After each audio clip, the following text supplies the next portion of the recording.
با نام و یاد خدا. سلام بچه‌ها، امیدوارم حالتون عالی باشه. با آموزش صفحه 65 ریاضی تکمیلی پای هفتم در خدمتتون هستم. سوال 2. عددهای 1 تا 25 و هر کدام یک بار را در 25 خانه جدول روبرو طوری قرار دهید که مجموع هر دو عدد همسایه عدد اول شود. به دو عدد همسایه میگوییم هرگاه خانه‌های آنها در یک ضلع مشترک باشد. مثلا الان خانه شماره 22 با خانه شماره 1 چون توی این ضلع مشترکن همسایه هستن. با خانه شماره 15 باز چون توی این ضلع مشترکن همسایه هست. با خانه شماره اینجا ننوشته عددی ننوشته با اینم همسایه هست. چرا؟ چون توی این ضلع مشترک. اما 22 و 18 دو تا عدد همسایه نیستن. چرا؟ چون توی رسم نگفته مشترک باشن، توی ضلع باید مشترک باشن. خب حالا گفته اعداد 1 تا 25 رو طوری توی این جدول قرار بدید از هر عدد یک بار استفاده کنید به طوری که هر دو عدد همسایه بشه عدد اول. خب ما باید یه سری نکات رو بدونیم که برای تکمیل کردن این جدول به کمک ما بیاد. نکته اول اینه که من اگر بیام یک عدد زوج با یک عدد زوج در نظر بگیرم به طوری که همسایه بشن، جمعشون میشه یک عدد زوج غیر از 2. چرا غیر از 2؟ چون مثلا فرض کنید کوچکترین عدد زوجی که میتونیم استفاده کنیم 2، بعدیش مثلا 4، جمع بزنم میشه 6. خب غیر از 2 میشه. و تنها عدد اولی که زوج 2 که اینجا پس نمیتونه دو تا عدد زوج همسایه بشه چون جوابش عدد اول نمیشه.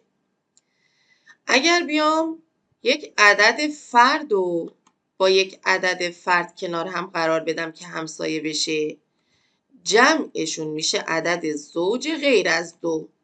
چرا غیر از 2؟ به دلیل که عدد فردی که میتونم استفاده کنم 1 بعدی 3 میشه 4 بزرگتر از 2. 2 تا 1 هم که نمیتونم استفاده کنم چون گفته هر کدوم از عددها یک بار استفاده بشه. بنابراین دو تا عدد زوج نمیتونم همسایه یعنی کاری بکنم که همسایه بشه و دو تا عدد فرد هم نمیتونه همسایه بشه و حتما باید یک عدد فرد باشه و یک عدد زوج که جوابش بشه عدد فرد اول. خب پس این اولین نکته‌ای که میتونه به ما کمک کنه. حالا ما میایم اعداد رو دسته‌بندی میکنیم. اعداد فرد رو جدا مینویسم، اعداد زوج هم جدا مینویسم. خب اعدادی که چون گفته یک بار استفاده کنید، اعداد فرد 1 استفاده شده، 3 استفاده نشده، 5 استفاده شده، 7 استفاده شده، 9 استفاده نشده، 11 استفاده نشده، 13 استفاده نشده، 15 استفاده شده، 17 استفاده نشده، 19 استفاده نشده، 23 استفاده شده، 25 هم استفاده شده. این اعداد فرد. حال میریم سراغ اعداد زوج. از 2 شروع میشه. 2 استفاده نشده، 4 استفاده نشده، 6 استفاده شده، 8 استفاده نشده، 10 استفاده نشده، 12 استفاده شده، 14 استفاده شده، 16 استفاده نشده، 18 استفاده شده، 20 استفاده نشده، 22 استفاده شده، 24 استفاده نشده. پس اینه که اعداد فرد و زوج اینجا بنویسیم. حالا از کدوم خونه شروع کنیم؟ از خونه‌ای شروع کنیم که همسایه های اون خونه به تعداد بیشتری به ما داده باشه. مثلا اولین خونه‌ای که من شروع میکنم این خونه هست. علتش چیه؟ چون این یکی از همسایه‌هاش، یکی از همسایه‌هاش، یکی از همسایه‌هاش، یعنی 3 تا از همسایه‌هاش ما داریم، فقط اینو نداریم و راحت تر میتونیم عدد این خونه رو تشخیص بدیم.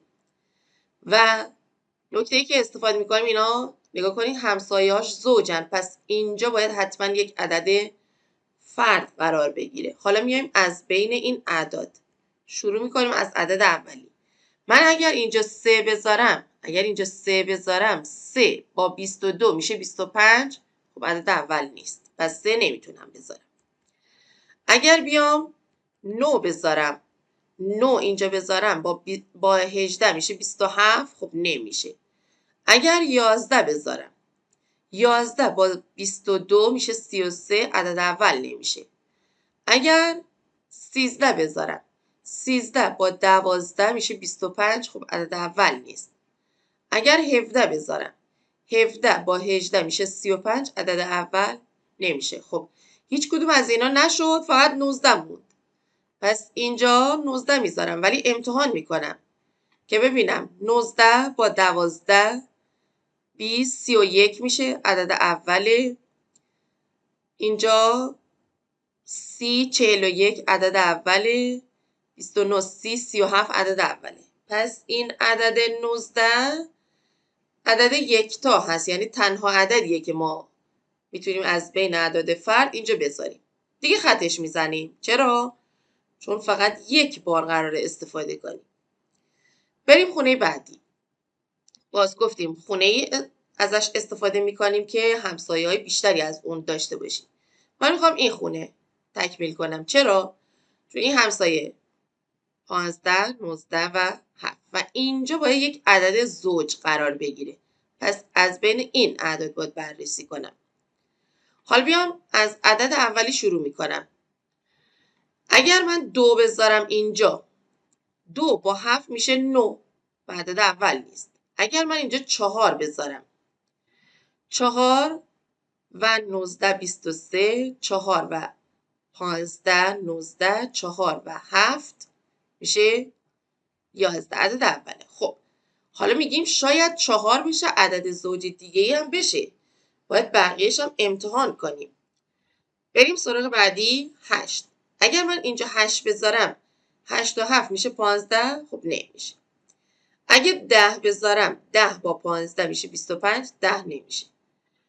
اگر 16 بذارم، 16 و 19 اول نمیشه. 20 بذارم با 15 میشه 35. اول نمیشه. 24 بذارم با 19 عدد اول نمیشه. خب پس تنها عددی که اینجا میتونستم قرار بدم عدد 4 بود. بریم بعدی.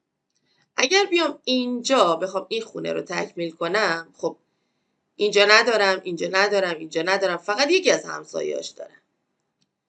پس بهتره که برم سراغ خونه‌ای که همسایه بیشتری از اون خونه رو داشته باشم. فرض کنید برم سراغ این خونه. این فرده، اینم فرده، پس اینجا باید زوج باشه. خب اگر من 2 بذارم با 15 میشه 17، با 21 میشه 23. پس 2 میتونم بذارم، ولی خب بقیه‌اش باید امتحان کنم. اگر 8 بذارم، 15 با 8 میشه 23، 21 با 8 اینم میشه. پس بهتره سراغ این خونه ای که 2 تا از عدد بیشتر از یکی امکان داره که من اینجا بذارم نرم، برم یه خونه دیگه رو تکمیل کنم. خونه بعدی که میخوام تکمیل کنم مثلا میام اینجا، چون که نشد اینم که نمیشه، میام اینجا. این زوجه، پس اینجا باید فرد باشه. میام 3 نمیتونه، چون 18 به 3 بخش پذیر، با 3 هم دوباره جمع بذارم خب به 3 بخش پذیر نمیشه. 9 نمیتونم، میشه 27 به 3 بخش پذیره. 11 اگر بذارم با 12، 23 با 18 29. خب 11 میتونم بذارم. ببینیم آیا یکتا هست یا نیست. اگر خودش به تنهایی هست پس بهتر استفاده کنم. اگر دوتا بود میریم یه خونه دیگه تکمیل میکنیم. بریم 13 و 12 میشه 25. خب به 5 بخش پذیره و عدد اول نیست، پس 13 نمیشه.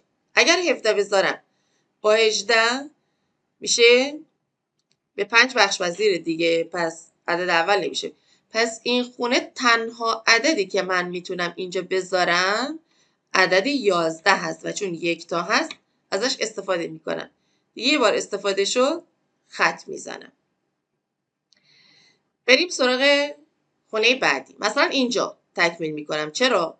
چون همسایه هاش زوجن و بین اعداد فرد فقط 3، 9، 13 و 17 مونده. ببینیم میتونیم ازش استفاده کنیم. آیا یک عدد یک تا به دست میاد؟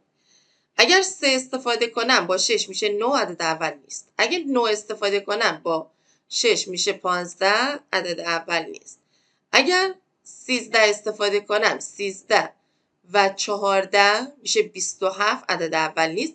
پس تنها عددی که من توی این خونه میتونم استفاده کنم عدد 17 هست و یک تا هست. راحت تر تونستم تکمیلش کنم. برم خونه بعدی. این خونه میخوام تکمیل کنم. چرا؟ چون این همسایه این و این داده شده. 3 تا از همسایه‌شو داره. خب با توجه به اینکه همسایه هاش عدد فرد هستن پس من باید اینجا عدد زوج بذارم. اگر عدد زوج 2 رو بذارم 2 با 7 میشه 9 و عدد اول نیست. اگر 8 بذارم 8 و 7 میشه 15 و عدد اول نیست. اگر 10 بذارم 10 با 5 میشه 15 و عدد اول نیست. اگر 20 بذارم باز عدد اول نیست.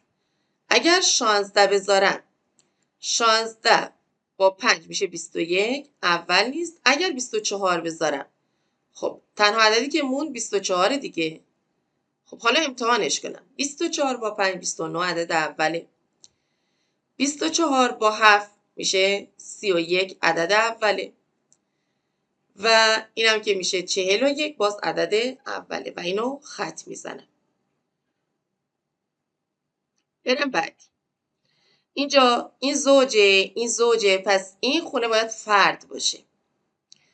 من 3 و 9 نمیتونم استفاده کنم چون با 6 اگه جمع بزنم عدد اول نمیشه و تنها عددی که دیگه میمونه عدد 13 هست. پس توی این خونه عدد 13 رو قرار میدم و خب دیدید که خطش زدیم. بریم از کدوم خونه استفاده کنم؟ این خونه استفاده کنم. همسایه های بیشتری داره. 11، 5 و 23. اگر 2 استفاده کنم 2 و 23 میشه 25، اول نیست. اگر 8 استفاده کنم 8 با 11 اوله، 8 با 5 13 اوله، 8 با 23 31 اوله. پس 8 رو فعلا میذارم. بعدی رو امتحان میکنم. اگه 10 بذارم با 5 15 اول نیست. 20 هم که نمیشه. اگه 16 بذارم 16 و 11 میشه 27 و دیگه اول نمیشه. پس تنها عددی که توی این خونه میتونم بذارم عدد 8 هست و این 8 خط میخوره. بریم بعدی. اینجا 7 داریم و 13. پس اینجا باید زوج باشه. اگر من اینجا 2 بذارم 2 با 7 میشه 9 و دیگه اول نمیشه. اگه 10 بذارم 10 با 7 میشه 17، اوله. اینم 23. خب 10 میتونم بذارم. دوتای بعدی هم امتحان کنم. پس فعلا 10 رو میتونم بذارم. اگر یک تا بود یعنی فقط یک بود استفاده میکنم. اگر 16 بذارم 16 و 7 میشه 23 اوله، 16 و 13 میشه 29 اوله. پس 2 تا میتونم استفاده کنم. فعلا کاری به این خونه نداشته باشیم. زمان که فقط مطمئن بشیم یک عدد میتونیم استفاده کنیم. بیایم این دفعه این خونه اگر من 2 بذارم این فرد این زوج میشه. اگر من 2 بذارم 2 21 اوله، 2 15 17 اوله. خب 2 میتونم. حالا میرم 10. اگه 10 بذارم با 15 میشه 25. خب نمیتونم بذارم. اگر 16 بذارم 16 و 15 میشه 31 اوله، 16 و 21 میشه 37 اوله. خب پس فعلا اینم نمیشه. 20 هم که نمیشد. پس اینجا یا 2 یا 16 هست. بیایم تکلیفش مشخص کنیم که ببینیم یه خونه‌ای که یک تا باشه. اینجا من اگر اینجا 2 بذارم با 13 میشه 15. نمیشه. پس اینجا 2 نمیتونم. اگه 10 بذارم نمیشه. اگه 20 بذارم نمیشه. پس تنها عددی که اینجا میتونم بذارم عدد 16. 16 با 25 میشه 41 اوله. اینجا میشه 29 اوله. پس این 16 رو خط میزنم. اینجا دیگه خیالم راحت میشه که عدد 2 میتونم قرار بدم. برم سراغ این خونه. فرد پس این زوج میشه. اگر 2 بذارم با 7 میشه 9 پس نمیشه. اگه 10 بذارم با 7 میشه 17 با این میشه 23 پس 10 میتونم بذارم. اگه 20 بذارم 20 با 7 میشه 27 پس تنها عددی که میتونم توی این خونه بذارم عدد 10 هست. این خونه زوجه پس این فرد میشه. من اگر توی این خونه 9 بذارم 9 با 16 میشه 25 و اول نیست. پس تنها عددی که میتونم بذارم اینجا عدد 3 هست. اینم خط میذارم. خب یه دونه 2 هم که خط زدیم دیگه. اینجا داشتیم یه دونه عدد فرد داریم یه دونه زوج داریم. این 20 اینجا قرار میدیم و این 9 هم اینجا قرار میدیم. امتحانش هم میکنم. این 11 اوله، 13 اوله، 19 اوله، 29 اوله. از این طرف 41 اوله، 29 اوله، 23 اوله. امیدوارم از این آموزش استفاده ببرید. حتما کانال ما رو دنبال کنید. آموزش های ما رو اگر دوست داشتید لایک کنید. تو قسمت دیدگاه ها انتقادتون، پیشنهادتون، اینکه از کدوم استان هستید، آیا یاد گرفتید، نگرفتید، این کار ما ادامه بدیم یا ندیم. یعنی نظرات شما برای من خیلی ارزشمنده و تاثیرگذاره برای اینکه بتونم کلیپ های بعدی رو ضبط کنم. خیلی دوستتون دارم. روز خوش. خدا نگهدارتون.